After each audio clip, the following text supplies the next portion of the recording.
안녕하세요. 오늘 여러분과 함께 파헤쳐볼 흥미로운 자료들 방금 막 받아서 정리를 마쳤습니다. 이게 2025년 10월 2일 새벽, 그러니까 바로 지난 24시간 동안 미국에서 나온 AI 관련 최신 소식들이거든요. 쭉 훑어보니까 특히 투자하시는 분들 귀가 솔깃할 만한 움직임이 많더라고요. 그래서 빨리 공유해드리고 싶었습니다. 오늘 이야기의 큰 줄기는 이거예요. AI 분야가 뭐랄까 단순히 더 똑똑한 인공지능 모델 만들고 이런 경쟁만 하는 게 아니라는 거죠. 한쪽에서는 이 AI 모델들이 진짜 마음껏 뛰어놀 수 있는 거대한 운동장, 데이터 센터 같은 인프라 구축에 정말 천문학적인 돈을 쏟아붓고 있고요. 또 다른 한편에서는 바로 우리 집 거실, 아니면 사무실 책상, 심지어 주말에 보는 스포츠 중계까지 정말 아주 구체적인 모습으로 파고들고 있다는 겁니다. 그래서 오늘은 오픈 AI의 어마어마한 프로젝트죠. 스타게이트. 이 프로젝트의 핵심 부품 공급망 이야기부터 시작해서요. 또 구글이 AI를 집안으로 끌어들이는 제미나이 for Home, 이것도 흥미롭고요. 마이크로소프트의 새로운 유료 구독 서비스 소식, 그리고 아마존 AWS랑 NBA가 손을 잡았다는 소식까지. 정말 다양하죠. AI가 실제로 어떻게 세상을 바꾸고 있는지 이 구체적인 사례들을 통해서 한번 깊이 들어가 보겠습니다. 자, 준비되셨나요? 시작하죠. 근데 본격적인 AI 이야기 들어가기 전에요. 어제 미국에서 발표된 경제 지표가 하나 있거든요. 이거 잠깐만 짚고 넘어가죠. 전체 시장 분위기를 읽는데 좀 도움이 될 것 같아서요. 네, 그거 중요하죠. 10월 1일에 발표된 미국의 9월 ISM 제조업 구매 관리자 지수 PMI인데요. 이게 뭐냐면 기업 구매 담당자들한테 물어보는 거예요. 요즘 제조업 경기 어때요? 하고요. 50을 기준으로 그 이상이면 경기가 좋다, 확장 국면이다 이렇게 보고요. 50 미만이면 위축된다, 좀 안 좋다 이렇게 보는데 9월 수치가 49.1로 났습니다. 50 아래군요. 네. 로이터 보도, 이것도 10월 1일자 보도인데요. Tariffs weigh on US manufacturing in September 라는 제목이었죠. 보면 소폭 개선은 됐어요. 근데 여전히 50 아래라는 거. 이게 왜 중요하냐면 투자자 입장에서는 경기가 확 살아나는 건 아니구나 이렇게 받아들일 수 있거든요. 그러면 미 연준이 금리 인하를 서두르지 않을 수 있다는 거죠. 그쵸. 금리 인하 기대감이 좀 꺾일 수도 있겠네요. 맞습니다. 그래서 당분간은 달러가 좀 강세를 보인다거나 아니면 위험자산 투자에 대해서는 조금 더 신중해지는 분위기가 이어질 수 있다. 이 정도 배경으로 이해하시면 좋을 것 같습니다. 네, 알겠습니다. 경제 전반에는 약간 신중론이 걸려 있는데 AI 업계 자체는 정말 분위기가 완전 다르네요. 활활 타오르는 느낌입니다. 특히 이 AI를 떠받치는 기반, 그러니까 인프라 쪽에서 아주 그냥 빅뉴스가 터졌죠. 네, 로이터가 10월 1일자로 전한 소식입니다. 삼성, SK hynix to supply memory chips to OpenAI's Stargate project. 제목부터가 벌써 삼성전자와 SK 하이닉스가 오픈AI의 스타게이트라는 초대형 AI 프로젝트의 핵심 메모리 반도체를 공급하는 예비 합의, 의향서 LOI를 체결했다는 내용입니다. 스타게이트라니 이름부터가 정말 엄청나네요. 그렇죠. 여기서 근데 정말 중요한 포인트는요. 이게 단순히 부품 공급 계약했다. 이걸 넘어서는 의미가 있다는 거예요. LOI, 그러니까 의향서는 아직 최종 계약은 아니에요. 하지만 양쪽이 정말 진지하게 협력할 의사가 있다. 이런 강력한 신호거든요. 그냥 간 보는 수준이 아니군요. 네. 스타게이트라는 게 알려진 바로는 오픈 AI랑 마이크로소프트가 같이 추진하는 정말 수십억 달러, 어쩌면 그 이상이 들어갈 수도 있는 AI 슈퍼컴퓨터 프로젝트잖아요. 이런 거대한 시스템을 돌리려면 상상 이상의 데이터 처리 능력이 필요하단 말이죠. 바로 그 데이터가 오가는 길목, 이 길을 빠르고 넓게 만들어주는 게 바로 HBM 같은 고대역폭 메모리입니다. HBM. 요즘 정말 많이 듣는 단어죠? 그렇죠. 지금 AI 성능은 사실상 이 메모리 대역폭, 데이터 길목이 얼마나 넓느냐에 달려있다 해도 과언이 아니에요. 그러니까 아무리 똑똑한 AI 두뇌, GPU 같은 게 있어도 정보를 실어 나르는 도로, 즉 메모리가 좁으면 제 성능을 못 낸다는 그런 말씀이시죠. 정확합니다. 비유가 아주 딱 맞네요. 초고성능 스포츠카가 있어도 좁은 길에서는 속도를 못 내는 거랑 똑같죠. 그래서 삼성전자나 SK 하이닉스 같은 이 분야 세계 최고 수준의 기업들과 협력하는 게 오픈 AI나 MS 입장에서는 정말 사활이 걸린 문제가 되는 겁니다. 아, 이 공급망을 확실히 확보해야만 비싼 GPU 칩을 효율적으로 돌릴 수 있고 또 전체 시스템의 에너지 효율도 높일 수 있거든요. 전기 엄청 먹으니까요. 이번 LOI는 앞으로 AI 경쟁이 얼마나 더 치열해질지, 그리고 그 경쟁의 핵심 기반이 어디에 있는지를 아주 명확하게 보여주는 사건이라고 생각합니다. 단순히 기술력만 중요한 게 아니라 안정적으로 고성능 부품을 확보하는 이 공급망 관리 능력, 이게 AI 패권 경쟁에서 정말 결정적인 변수가 되고 있다는 걸 보여주는 거죠. 와, 그렇군요. 이런 움직임 때문일까요? 어제, 그러니까 10월 1일 종가 기준으로 보면 클라우드 인프라 경쟁자인 오라클 주가는 2.79% 올랐고요. 반면에 자체 AI 인프라 투자도 많이 하는 메타 플랫폼즈는 2.30% 하락했네요. 이 엇갈린 반응이 뭘 의미하는지 한번 곱씹어보는 것도 흥미로울 것 같습니다. 네, 좋습니다. 이렇게 AI를 위한 거대한 도로 공사가 한창인 와중에 또 다른 쪽에서는 AI가 우리 집 문턱을 넘어서 이제 안방까지 들어오려고 하고 있어요. 이번엔 구글 소식이군요. 네, LA타임스가 10월 1일자로 보도한 내용입니다. 구글 brings Gemini AI to the home. 구글이 Gemini for Home이라는 서비스를 발표했다는 건데요. 기존에 있던 네스트 스마트 카메라나 초인종, 스피커 같은 기기들 있잖아요.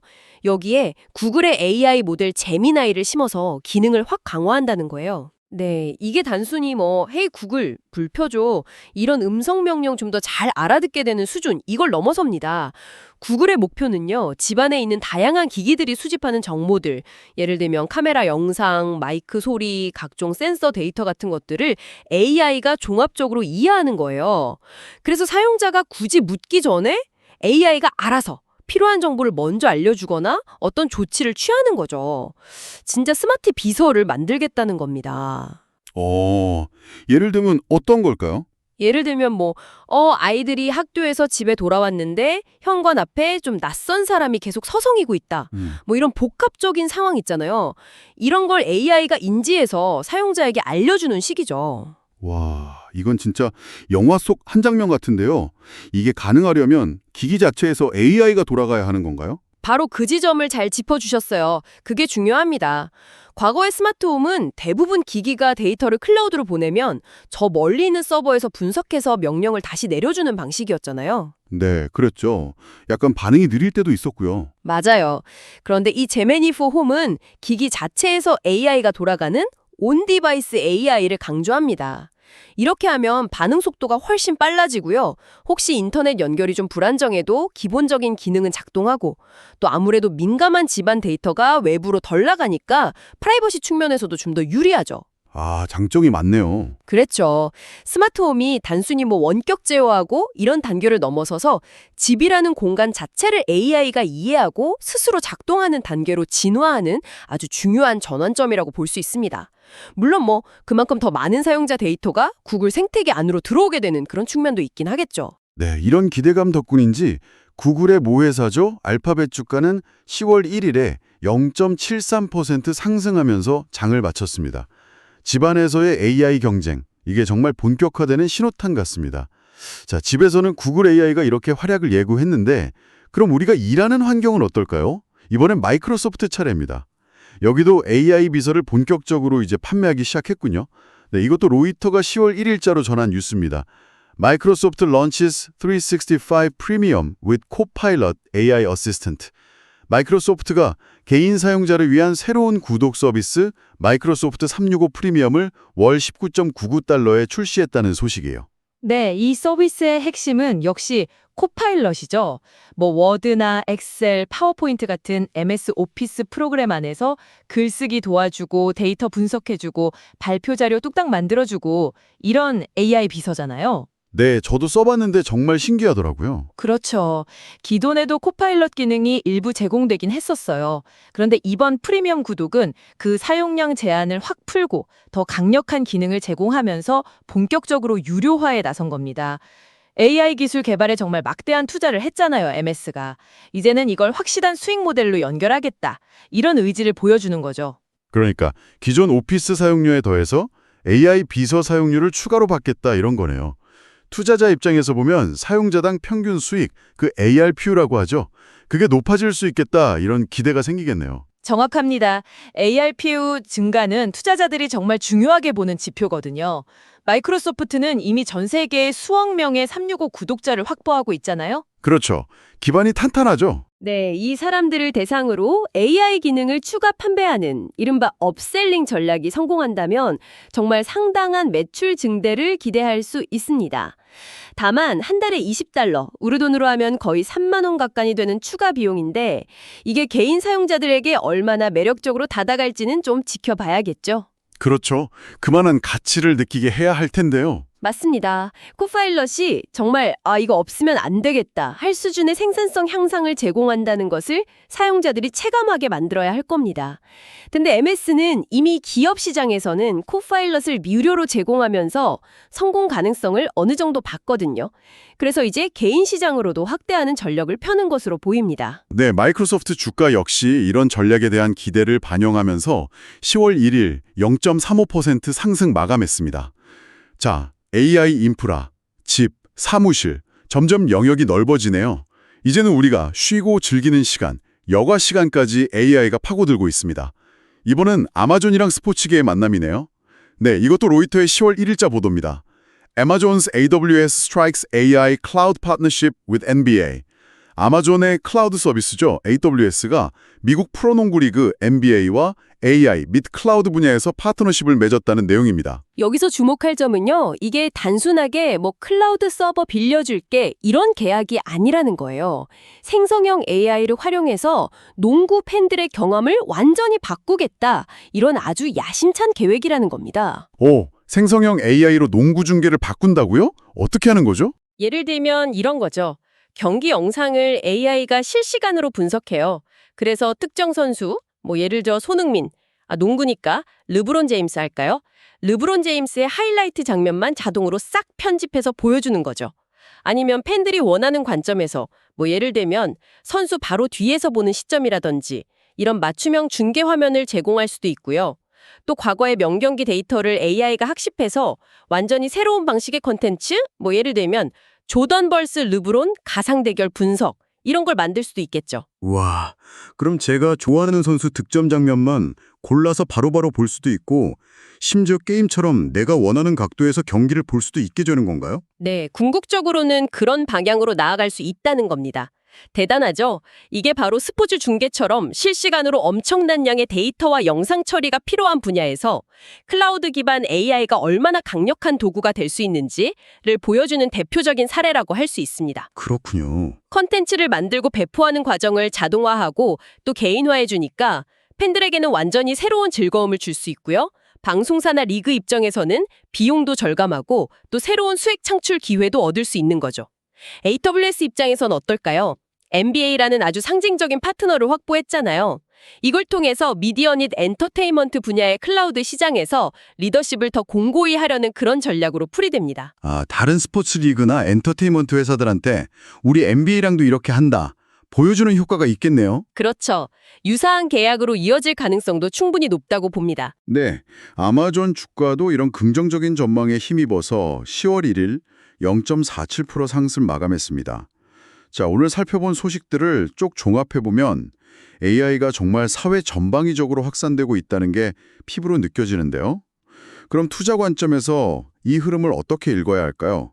오늘 나온 빅테크 기업들의 움직임을 다시 한번 정리해 볼 필요가 있겠네요. 먼저 마이크로소프트, MSFT, 코파일럿 유료화를 통해서 기존 구독자 기반 위에서 추가 수익, 즉 ARPU 창출을 노리고 있다. 주가는 플러스 0.35%였고요. 다음 알파벳, 구글은 제미니 포홈으로 스마트홈 시장에서 하드웨어랑 AI 서비스를 묶어서 사용자들을 자기네 생태계 안에 꽉 묶어두려는 전략을 강화하고 있다. 주가는 플러스 0.73% 상승했죠. 그리고 아마존, AMG에는 AWS를 통해서 NBA 같은 대형 고객을 확보하면서 클라우드 사업 영역을 미디어와 엔터테인먼트 분야로 더욱 확장하는 모습이다. 주가도 플러스 0.47% 올랐습니다. 네, 맞습니다. 이런 글로벌 빅테크들의 AI 투자 경쟁 그리고 서비스 확산은요, 국내 시장에도 당연히 중요한 시사점을 던져줍니다. 한국 시간으로 아침 9시에 개장하는 국내 증시 투자자분들이라면 이런 흐름을 꼭 주목하셔야겠죠. 가장 직접적인 수혜는 역시 AI 인프라의 핵심 부품을 공급하는 기업들이 될 겁니다. 오픈 AI 사례에서 봤잖아요. 네, 삼성전자, SK하이닉스. 그렇죠. AI 모델이 고도화될수록 HBM 같은 고성능 메모리, 그리고 이걸 또 효율적으로 연결하는 후공정 패키징 기술의 중요성은 더욱 커질 수밖에 없어요. 삼성전자 005930과 SK하이닉스 000660은 글로벌 시장을 주도하고 있으니 말할 것도 없고요. 또 관련된 장비나 소재를 다루는 한미반도체 042700과 하나마이크론 067310 같은 기업들도 이 생태계 안에서 아주 중요한 역할을 하고 있습니다. 메모리랑 패키징 쪽이군요. 네. 그리고 또 하나 봐야 할 게 AI 데이터 센터는 정말 전기를 엄청나게 먹는 하마거든요. 그래서 안정적인 전력 공급하고 또 열을 식혀주는 효율적인 냉각 시스템이 필수적입니다. 이와 관련된 전력 설비, 변압기 같은 거 만드는 현대일렉트릭 267260, 효성중공업 같은 기업들의 가치도 다시 평가받을 수 있다는 거죠. 아, 전력 설비랑 냉각 시스템까지 생각보다 범위가 넓네요. 네, 그렇습니다. 물론 국내 플랫폼 기업들도 빼놓을 수 없죠. 네이버 035420이나 카카오 035720 역시 자체 AI 모델 개발하고 서비스에 적용하려고 엄청 노력하고 있고요. 또 AI 기반의 새로운 서비스를 제공하는 WSI, 299170 같은 기업들도 이 거대한 AI 전환의 흐름 속에서 계속 지켜볼 필요가 있겠습니다. 핵심은 이겁니다. 글로벌 AI 경쟁이 치열해지면 치열해질수록 그 경쟁에 필요한 총알, 그러니까 고성능 칩, 그리고 보급로, 즉 기반 시설을 제공하는 국내 기업들의 전략적인 중요성이 더욱 부각될 수 있다. 이 점을 기억하시면 좋겠습니다. 네, 오늘 이야기를 쭉 나눠보니까요. AI는 정말 양면적인 모습을 가지고 있는 것 같아요. 한편으로는 데이터 센터, 반도체 공급망처럼 아주 거대하고 사실 우리 눈에 잘 보이지 않는 그런 산업적인 기반을 막 뒤흔드는 거대한 힘으로 작용하고 있고요. 다른 한편으로는 우리 집 스마트 스피커, 또 매일 쓰는 업무용 소프트웨어, 주말에 보는 스포츠 중계처럼 아주 친숙하고 구체적인 모습으로 우리 일상 속으로 성큼 다가오고 있다는 거죠. 맞습니다. AI가 어떻게 보면 사회의 필수 인프라가 되어가고 있는 동시에 우리 삶을 편리하게 만들어주는 도구, 그 자체가 되어가고 있는 건데요. 여기서 오늘 우리가 함께 고민해볼 마지막 질문을 한번 던져보고 싶습니다. AI가 우리 집 온도 조절기부터 시작해서 저 멀리 NBA 하이라이트 영상까지 이렇게 우리 삶의 모든 영역에 촘촘하게 엮여들어오면서 혹시 우리는 이 편리함의 대가로 눈에 보이지 않는 어떤 새로운 종류의 의존성이나 시스템적인 위험을 키우고 있는 건 아닐까요? 아, 생각해보게 되네요. 네, 단순히 어느 회사 주가가 오를까 이걸 넘어서서 이 거대한 기술적 변화가 만들어낼 우리 사회의 근본적인 변화, 그리고 혹시 있을지 모를 그 그림자에 대해서도 한 번쯤 생각해 보시면 어떨까 합니다. 네, 정말 의미 있는 질문인 것 같습니다. 오늘 저희와 함께 AI의 최신 동향을 이렇게 깊이 있게 탐색해 주셔서 감사합니다. 오늘 나눈 이야기들이 여러분의 생각 지평을 넓히는 데 작은 자극이 되었기를 바랍니다.